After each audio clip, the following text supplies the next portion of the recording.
നമസ്കാരം. Raf talk ഫുട്ബോളിലേക്ക് അവർക്കും സ്വാഗതം. യൂറോപ്പിലെ ടോപ്പ് 5 ലീഗുകളിലെ ഒന്നാം സ്ഥാനക്കാരായി നിൽക്കുന്ന ടീമുകളിൽ യുവേഫ ചാമ്പ്യൻസ് ലീഗിൻ്റെ ക്വാർട്ടർ ഫൈനലിലേക്ക് എത്താതെ പോയ ഒരേ ഒരു ടീമേ ഉള്ളൂ. അത് ലോകത്തെ ഏറ്റവും മികച്ച ലീഗായ പ്രീമിയർ ലീഗിലെ ഒന്നാം സ്ഥാനക്കാരാണ്. ബാക്കി എല്ലാ ലീഗിലെയും ഒന്നാം സ്ഥാനക്കാർ ഇപ്പോൾ ക്വാർട്ടർ ഫൈനലിൽ ഇടം പിടിച്ചിരിക്കുന്നു. നമ്മളൊന്ന് പരിശോധിക്കുകയാണ് എന്താണ് സംഭവിച്ചിരിക്കുന്നത് എന്ന്.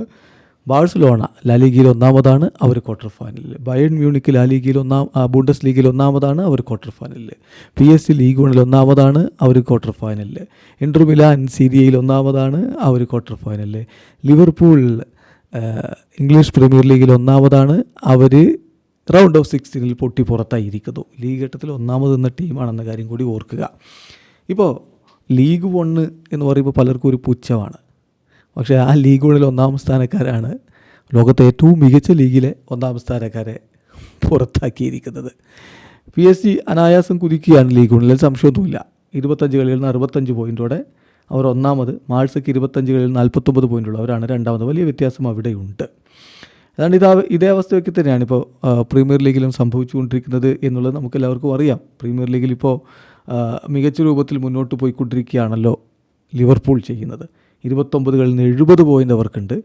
ആഴ്സണൽ 28 കളികൾ 55 പോയിൻ്റേ ഉള്ളൂ. നോക്ക്, ലീഗ് 1 PSG മാത്രമേ ഉള്ളൂ, അവരുടെ ആധിപത്യമാണ്. പോയിൻ്റ് വ്യത്യാസം കണ്ടില്ലേ, വലിയ വ്യത്യാസമാണ്. പ്രീമിയർ ലീഗിൽ അങ്ങനെയാണ്, വലിയ വ്യത്യാസത്തിലാണ് ലിവർപൂൾ ഒന്നാമതുള്ളത്. 29 കളികൾ 70 പോയിൻ്റ്. ആഴ്സണൽ 28 കളികൾ 15 പോയിൻ്റ് 55 പോയിൻ്റേ ഉള്ളൂ. 15 പോയിൻറ്റിൻ്റെ വ്യത്യാസം നമുക്കവിടെ വളരെ കൃത്യമായിട്ട് കാണാൻ പറ്റും. അപ്പോൾ ഇനി അടുത്ത ലീഗ് നോക്കുകയാണെങ്കിൽ, നമ്മൾ ലാ ലീഗ് നോക്കുകയാണെങ്കിൽ അവിടെ ശരിയാണ്, വളരെ ടൈറ്റായിട്ടുള്ളൊരു കോമ്പറ്റീഷനാണ് നമുക്ക് ലാ ലീഗയിൽ കാണാൻ പറ്റുന്നത്.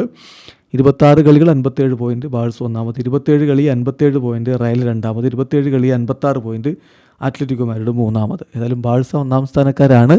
അവരാണ് ഇപ്പോൾ അവരും റയലും അവിടെ നിന്ന് അടുത്ത ഘട്ടത്തിലേക്ക് എത്തിയിട്ടുണ്ടല്ലോ. അതേസമയം ഇറ്റാലിയൻ സീരിയയിൽ ഇൻ്റർ മിലാൻ്റെ ഒരു കുതിപ്പാണിപ്പോൾ നമ്മൾ കണ്ടുകൊണ്ടിരിക്കുന്നത്. ആ ഇൻ്റർ മിലാൻ ഇപ്പോൾ റൗണ്ട് ഓഫ് 16 കടന്ന് ക്വാർട്ടർ ഫൈനലിലേക്ക് എത്തിയിട്ടുമുണ്ട്. 28 കളി 61 പോയിൻ്റാണ് ഇൻ്റർ മിലാൻ. പക്ഷെ തൊട്ട് മുന്നിലുണ്ട് അവിടെ നാപ്പോളി.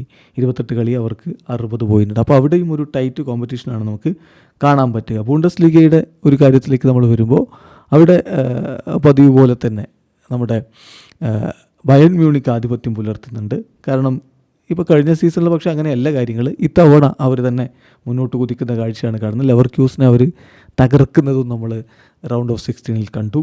25 കളി 61 പോയിൻറ്റുമായിട്ട് ബയേൺ ഒന്നാമത്, ലെവർക്യൂസിന് 25 കളി 53 പോയിൻറ്റുമായിട്ട് രണ്ടാമത്. അപ്പോൾ ചുരുക്കത്തിൽ പറഞ്ഞു വന്നത്, ഈ ലോകത്തെ ഏറ്റവും മികച്ച ലീഗ്, ആ ലീഗിലെ ഒന്നാം സ്ഥാനക്കാർക്ക് റൗണ്ട് ഓഫ് 16 പോലും കടക്കാൻ പറ്റിയില്ല. അത് മാത്രമല്ല കേട്ടോ, ഇപ്പോൾ ഇത്തവണത്തെ യുവേഫ ചാമ്പ്യൻസ് ലീഗ് പുതിയ ഫോർമാറ്റിലാണല്ലോ. അതിൽ 36 ടീമുകൾ ഒരുമിച്ചുള്ള ഒരു പോയിൻ്റ് പട്ടിക തയ്യാറാക്കിയിട്ട് ആദ്യ 8 സ്ഥാനക്കാർ നേരിട്ട് റൗണ്ട് ഓഫ് 16 എത്തിയതാണ്.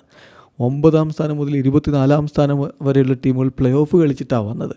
അപ്പോൾ ഈ നേരിട്ട് ആദ്യമേ റൗണ്ട് ഓഫ് 16 കയറി കൂടിയ ആളുകളുണ്ടല്ലോ, അവരിൽ പകുതി പേർക്കും ആ റൗണ്ട് ഓഫ് 16 പിന്നെ കടക്കാൻ പറ്റിയില്ല എന്നുള്ളതാണ്. ഒന്നാം സ്ഥാനക്കാരായിട്ട് റൗണ്ട് ഓഫ് 16 ലിവർപൂൾ ഇപ്പോഴില്ല. ലിവർപൂൾ പുറത്തായി കഴിഞ്ഞിരിക്കുന്നു. അതുപോലെ തന്നെ 5ാം സ്ഥാനക്കാരായി വന്നിരുന്ന അത്ലറ്റിക്കോ മാഡ്രിഡ് പുറത്തായി കഴിഞ്ഞിരിക്കുന്നു. 6ാം സ്ഥാനക്കാരായി വന്ന ബയർ ലെവർക്യൂസന് പുറത്തായി കഴിഞ്ഞിരിക്കുന്നു.